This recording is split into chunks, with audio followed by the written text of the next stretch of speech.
I'm back with another episode of Master Your Glass. This one here is another special one until we get back into our studio. So there are at least, 6 or 7 pretty reliable stories on where the margarita was invented. All the stories are super detailed, which when you see a super detailed story, that's when you want to question it. But all the stories out there, they have a super detailed story that on this day, this bartender for this person made this margarita, and this was the recipe, and this was what time it was, all those things. Today on this episode here, I hope you enjoy it. I am going to visit one of the bars that claims to have invented the margarita. Check it out. Welcome back to Master Your Glass. I'm trying to speak really lowly. I don't want to make a scene. But on this episode, I am going to drink a margarita right here in Ensenada in a place where supposedly the margarita was invented by somebody by the name of David Negrete. So let's see. First and foremost, let's talk about the Playa Hotel and Casino. We are on the Riviera of Ensenada. This building today is a cultural center owned by the Mexican government. But back in the day, in the 1930s, it was the bee's knees of entertainment. Yeah, because we were right in the middle of American Prohibition, and so many American celebrities would come to this place and be able to drink alcohol, gamble, mingle, and have a good old time.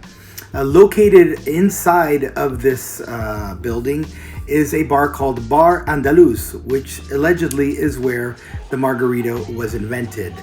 In the 1940s, one of the owners of this building was Margarita King, and one of the bartenders behind the bar was Danny Negrete.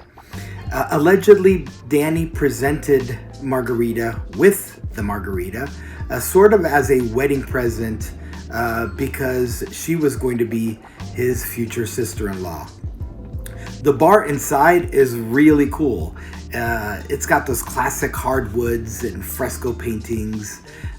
Decorations are very, very nice. Ceramic floors and marble tables. It's just a really nice atmosphere. Now, let's go see what this cocktail tastes like. So it's overly sweet, a little cloying.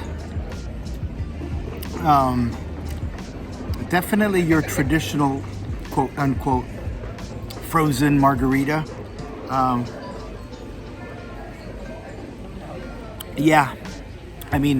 wouldn't say it's super delicious, but I'm here, I'm in Ensenada. I'm drinking, maybe the margarita at what could perhaps be the birthplace of the margarita. So I am not going to complain about this drink at all. Well, there you have it. That's my excuse. That's why I haven't been able to do episodes in the studio. I've been traveling. I've been working hard and I've been drinking margaritas just to make these episodes. So hopefully you'll cut me some slack. And that is why we haven't done episodes inside the studio as of lately. But I assure you, they're coming back. If you like this episode, please give it a like and subscribe, because on Master Glass, we don't just talk about cocktails. We talk about traditions, we talk about history, and we talk about culture. Take care.